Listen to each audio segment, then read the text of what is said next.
Before we begin, imagine serving your church for 20 years, only to be called a thief in front of everyone you've ever led.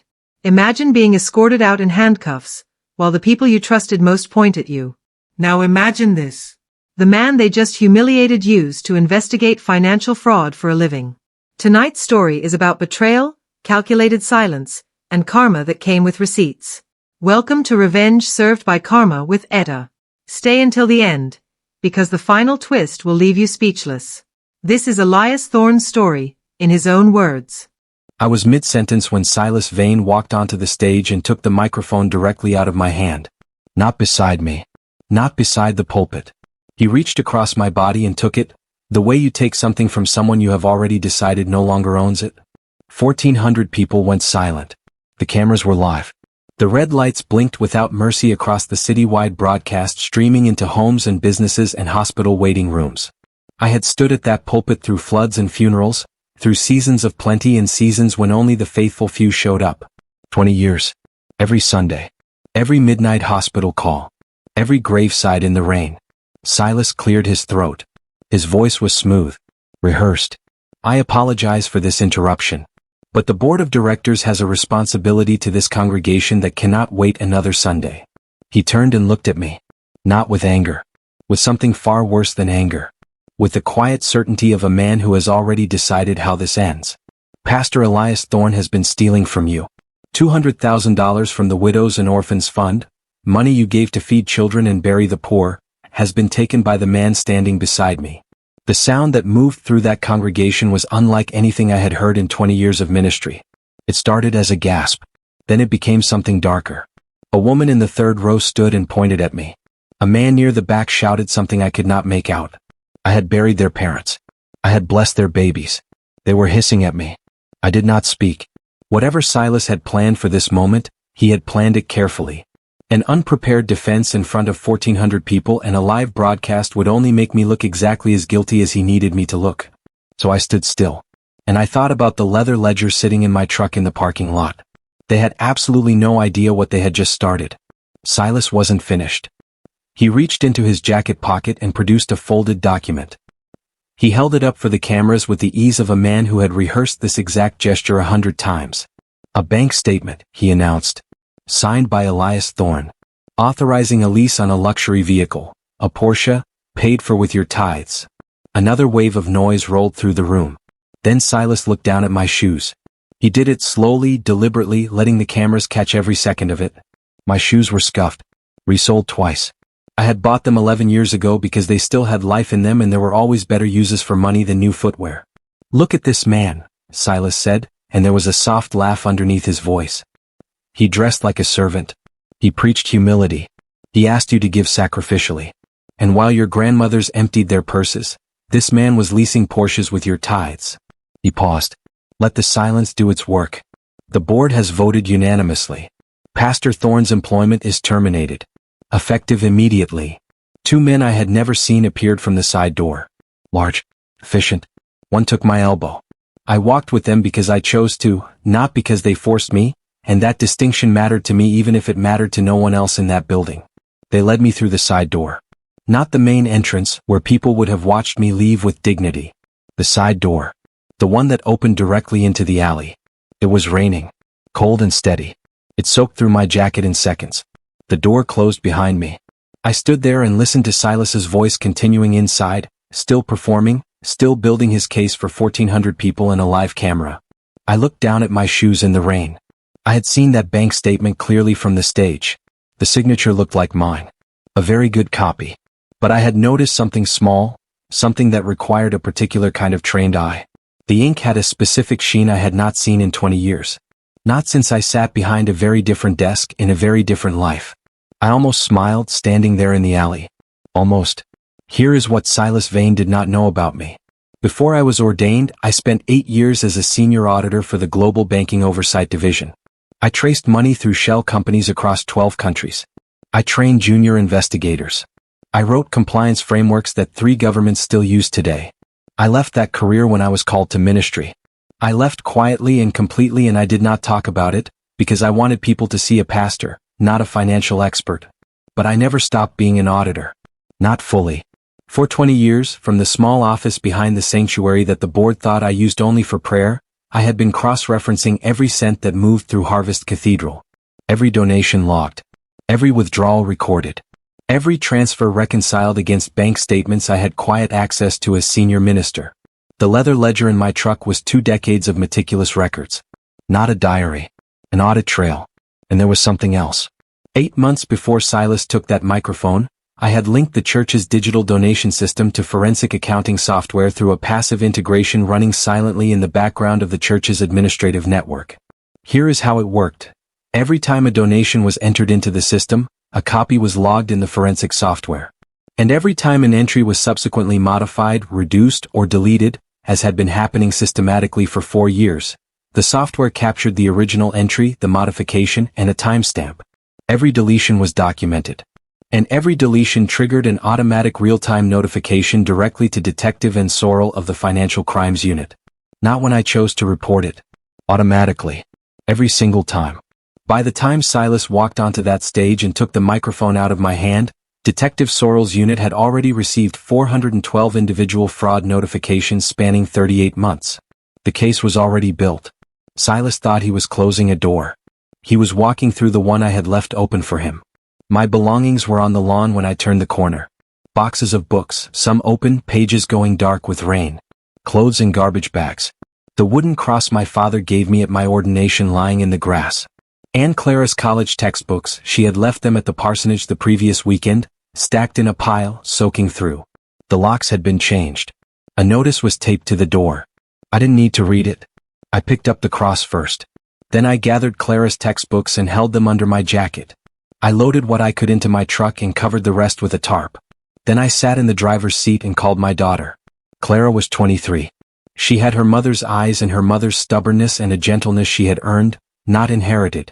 She taught 3rd grade at Maplewood Elementary. She had already seen the broadcast. Of course she had. The whole city had. Her voice was being held together with tremendous effort. Dad, where are you? Sitting in my truck. I'm all right. A long pause. Then the question I knew was coming, the one only someone who truly loves you asks directly rather than around. Dad, is any of it true? I looked through the rain-streaked windshield at the church building. At the lights still burning inside. At the shadow of people moving behind the tall windows of the hall where I had preached my first sermon 20 years ago. No, I said. None of it. She exhaled. Long and slow. Okay, come here. We'll figure out the rest tomorrow. I started the engine. But before I pulled out, I reached behind the seat and laid the leather ledger on the passenger seat beside me. Tomorrow. We would figure out the rest tomorrow. The next morning I spread the ledger open on Clara's kitchen table and showed her what 4 years of theft looked like when it was written down carefully by someone who knew exactly what they were looking at. Then I examined the forged bank statement Silas had thrown at me as I was escorted out, tossed toward me with the contempt of a man certain no one could challenge it. I took a coin from Clara's change dish. Held it over the stove burner until it was warm. Pressed it gently against the signature at the bottom. The ink vanished. Not faded. Not smeared. Gone completely. The way thermosensitive gel ink behaves when it meets heat. A specific type of erasable pen, available at any office supply store, identical to ordinary ballpoint under normal conditions, disappearing entirely above a certain temperature.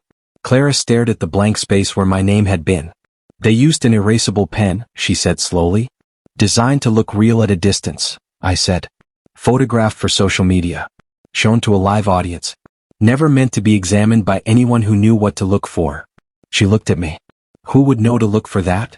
Someone who spent 8 years tracing forgeries through international banking systems, I said.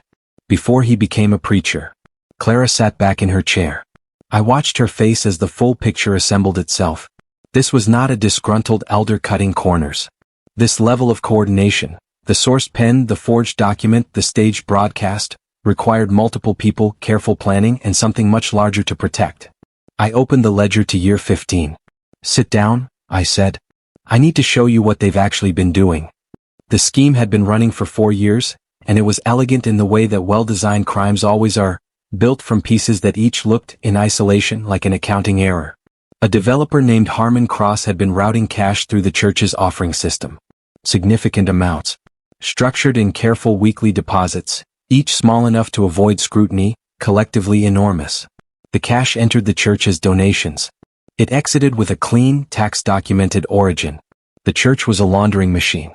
And then came the man they brought in to keep the machine running at maximum capacity. His name was Pastor Troy Langford. I had seen him on television. Broad smile, tailored suits, the kind of performance energy that fills arenas. He arrived at Harvest Cathedral 1 week after my removal, drove a red Ferrari into my parking spot, and preached his first Sunday on Seed Faith, Giving. The idea, give large now, God returns it multiplied. The congregation, emotionally destabilized, desperate for restoration after the week's events, responded with an outpouring. Troy's first Sunday collection was $147,000. Troy Langford was not a pastor. He was a draw. A human funnel. Hired to maximize the flow of money through a system he had no intention of understanding any more than necessary. But here is what neither Troy nor Silas had stopped to consider. Every dollar flowing through that system was being automatically logged, time-stamped, and reported to Detective Sorrell's unit in real time. Every single dollar. The machine they thought was running perfectly, straight into a federal case that was now, with Troy's Sunday collections accelerating the numbers, building faster than even I had anticipated. Clara lost her job on a Tuesday morning. The principal called her in. The school board had concerns about reputational impact. She was placed on indefinite administrative leave pending a review. 3 years of earning the trust of that school community. Cards from students. Parents stopping her in grocery stores to describe what she had done for their children. Gone. Not because of anything she did. Because of a lie told about her father on a live broadcast. When she called me, her voice was flat in a way it hadn't been the night before. I told her to come home. When she walked through the door, I looked her in the eye and said the thing I needed her to understand before anything else. They didn't just steal my reputation. They stole the church's soul. They took money from widows. From the fund that buries the poor. And they used my name to cover it. She held my gaze. But here is what I need you to know. I've been watching them for years. Every cent. Every transfer. Every entry they believed no one was checking. I have all of it. I put my hand on the ledger between us. Watch what happens when the light hits them. Clara looked at the ledger. Then at me. Something moved through her face. Not quite a smile, but the thing that comes right before one. 3 days later, I sent a carefully worded message to a board member named Brother Aldous, the only one who had been unable to look at me from the stage that Sunday. I told him I was tired of fighting. That I was willing to settle quietly. That there was a final ledger hidden in the church safe, a contingency document I had placed there years ago, and if the board could access it before I did, we could have a more honest conversation about terms. I did not expect Aldous to keep this to himself. I was counting on him not to. They arrived at the church at 3 a.m. I watched from the shadow of the alley. Silas's car. 2 board members. A 4th man who moved like someone hired for a specific task. I gave them 12 minutes. Then I called Detective Sorrell and said 3 words. They're inside now. She told me she was already outside. What Silas and his men found in that church safe was not a ledger. There was no book. There was a small high-definition camera angle to capture the full interior of the safe in the hands of whoever opened it. And there was a handwritten note on plain white paper. It read, "A thief comes only to steal and to destroy." Silas was still reading the note when Detective Sorrell and her team came through the door. I stood in the alley. I heard no shouting, no running, just the professional, efficient sound of people being told to put their hands where they could be seen. I looked up at the building I had served for 20 years. The lights came on one room at a time. I had been sitting in a folding chair on the public sidewalk across from the church every morning for 8 days when the board announced their gala. They called it a naming ceremony. The main hall of Harvest Cathedral was to be renamed the Silas Vane Ministry Center. 300 guests. City business elite. Local politicians. A catering company. I understood exactly what this was. Not confidence. Performance. A signal to the city's powerful people that Silas's position was unshakable. That the man in the folding chair across the street was noise. I made a phone call. 3 weeks earlier, a black SUV with tinted windows had pulled up beside my folding chair and a woman had stepped out, close-cut silver hair, simple watch, a manila folder under her arm. She introduced herself as Dr. Adiz Mensah, president of the Global Relief Alliance, an organization that had built humanitarian infrastructure across 37 countries. She sat down in one of the empty chairs beside me. For 12 years, she explained, someone had been anonymously donating 90% of their annual salary to a giving trust. That trust had funded the construction and staffing of 43 medical clinics across rural communities in Ghana, Nigeria, and South Sudan. No name attached. No recognition sought. It had taken the Global Relief Alliance 4 years to trace the source. She was looking directly at me when she said it. They wanted to present me with their Global Peace Prize, awarded once every 3 years to an individual whose private humanitarian work had produced measurable change for the world's most vulnerable people. I had asked her for one more week. I had something to finish first. Now I called her back. The week is up, I said. I'm ready. But first, the gala. On the evening of the gala, I arrived at the front entrance of Harvest Cathedral in my old suit and my scuffed shoes. Beside me were 2 federal marshals. Not as an honor guard. They were carrying a federal seizure warrant issued that morning by the district court in connection with the ongoing financial crimes investigation. Their presence at the premises was legally required. The man at the door told me I was not on the guest list. The federal marshals showed him the warrant. He stepped aside. Inside, 300 people in evening clothes turned and looked at the doors. I walked to the stage. The federal marshals stood at the sides of the room. Silas was in the front row. His face had gone the color of old concrete. He did not stand up. I think he understood that standing would make things worse. I connected a small drive to the presentation screen at the rear of the stage. The screen showed a video. Church security footage.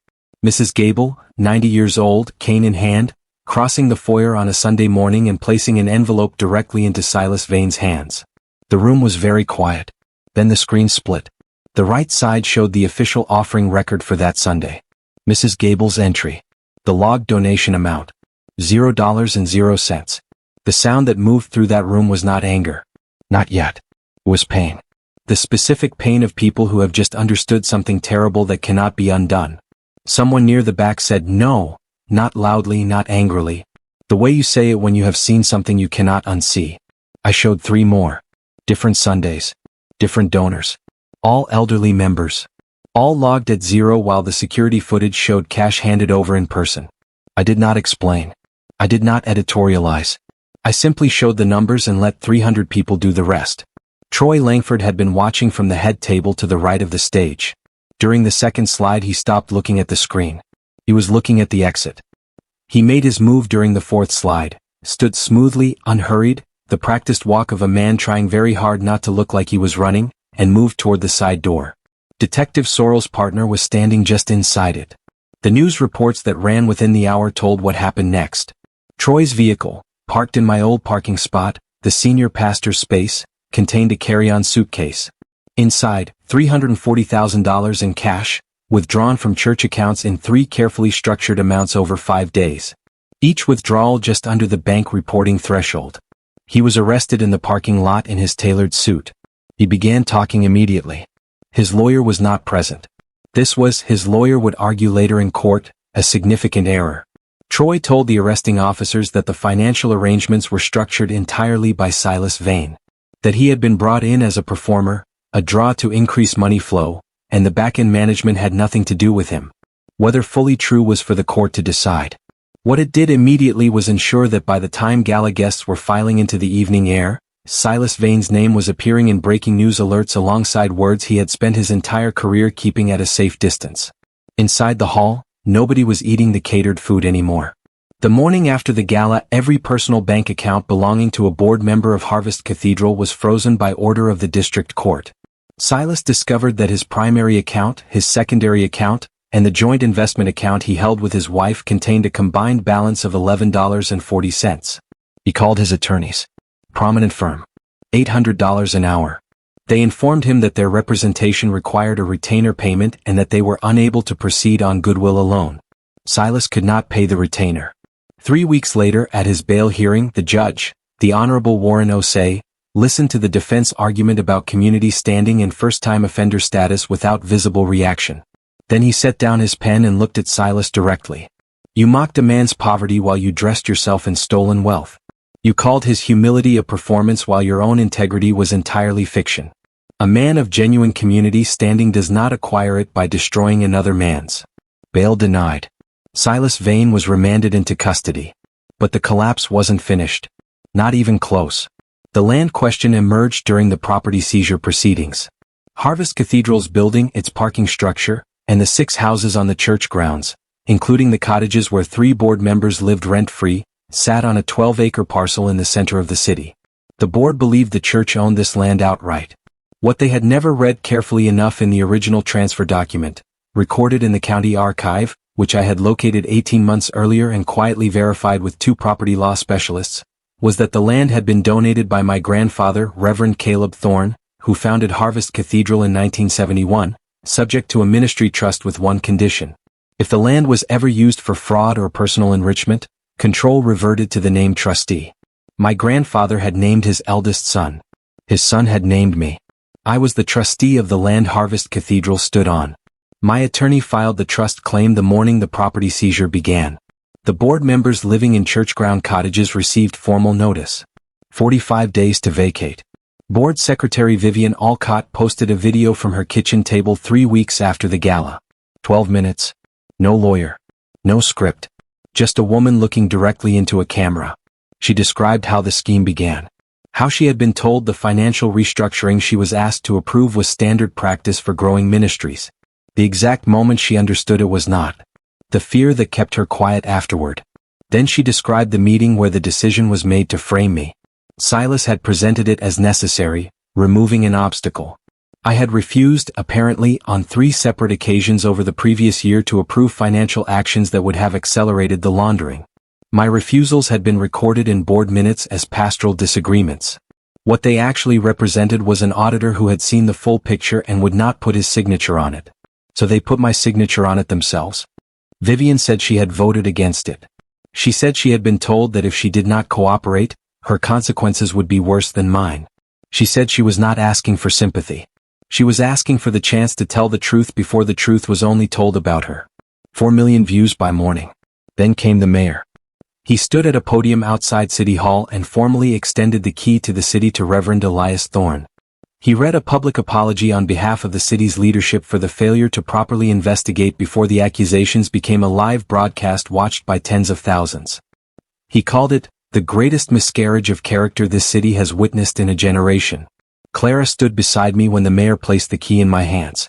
I accepted it with both hands and said thank you with complete sincerity. The gratitude was real, even if the road to it had been harder than it needed to be. The Global Relief Alliance ceremony was held in Geneva. Clara bought me new shoes for the flight. I agreed on the condition they be sensible and reasonably priced. She agreed and violated both conditions immediately. They were the finest shoes I had owned in my adult life. I wore them onto the plane. They were extraordinarily comfortable. The venue was a conference hall in the old part of the city, tall windows, a ceiling that reminded you the world was larger than whatever room you happened to be standing in. Representatives of 31 governments were present. Heads of 7 international relief organizations. Scientists. Diplomats. Dr. Mensah read the citation slowly. 43 medical clinics. Over 200,000 patients treated across a decade. 12 years of giving that had asked nothing in return and sought no recognition whatsoever. She looked up from the page. 300 people stood up. All of them. And the sound they made was not ordinary applause. It was recognition. The specific sound of a room that has finally looked in the right direction. Clara was in the front row. She was crying, which she would deny completely if you asked her. I said thank you. I said it meant everything. I said I hoped the clinics would serve another 100 years. Then I went home because there was one more Sunday I needed to preach. The hall was full when I walked back to the pulpit on the first Sunday of the new month. Not just the regular congregation. People who had heard what happened and needed to see with their own eyes what a church looked like when it had been through the worst and was still standing. I stood at that pulpit in my good shoes and my old suit and I looked out at all those faces and I felt the weight of 20 years, the midnight hospital rooms, the gravesides in the rain, the folding chair on the sidewalk, the alley, the leather ledger, Geneva, all of it, and I let myself feel it fully before I spoke. I looked at the front right section. The velvet cushioned seats where Silas and his board had arranged themselves every Sunday, close to the stage, visible, important. Empty. I reached under the pulpit and brought out the plain wooden offering plate. The old one from 20 years ago, found in a supply closet, cleaned and left there for me by someone who understood what it meant. I considered that an act of grace. I held it up. Numbers don't lie, I said. But people do. For 4 years, every dollar you gave was recorded, by them in their books and by me in mine. And the difference between those two sets of numbers, that is where the truth lived. It always lives in the difference. And it always comes out. I set the plate on the edge of the pulpit. We're going to take the offering now. And every cent is going to the Widows and Orphans Fund, the way it always should have been. People reached for their purses and wallets. Some were already crying. I did not stop them. They had tried to take everything. The reputation, the home, the career, the daughter's job, the congregation's trust. And they had failed, not because I was powerful but because I had been patient. Not because I had fought loudly but because I had documented quietly for 20 years, and waited for the truth to do what truth always does when you give it the right conditions. It finds the light. Mrs. Gable was in the third row. She caught my eye when I looked out at the room and she gave me a single, small nod. The nod of a woman who had crossed the street with a cane to put her hand on a man's shoulder when nobody else would, and had never for one moment doubted which side of history she was standing on. I nodded back. Then I preached. And for the first time in a very long time, I preached like a man who had lived every word of what he was saying. Before you go, Elias forgave every one of them. Said so publicly, without performance. But he also handed every record to every authority and let the law take exactly what it was owed. Here is the question I want you to sit with. Is that true forgiveness? Or is the most honest kind of grace the kind that says, I release you from my bitterness, but I will not protect you from your consequences? Tell me what you think in the comments. I read every single one. If this story moved you, if you believe karma always finds the truth, then make sure you like this video. It helps this story reach more people. Subscribe to Revenge Served by Karma with Etta for more powerful, emotional, justice-filled narratives. And share this with someone who believes that integrity always wins in the end. Tell me in the comments. Should he have forgiven them? Or was this the justice they deserved? Until next time, remember, karma never forgets.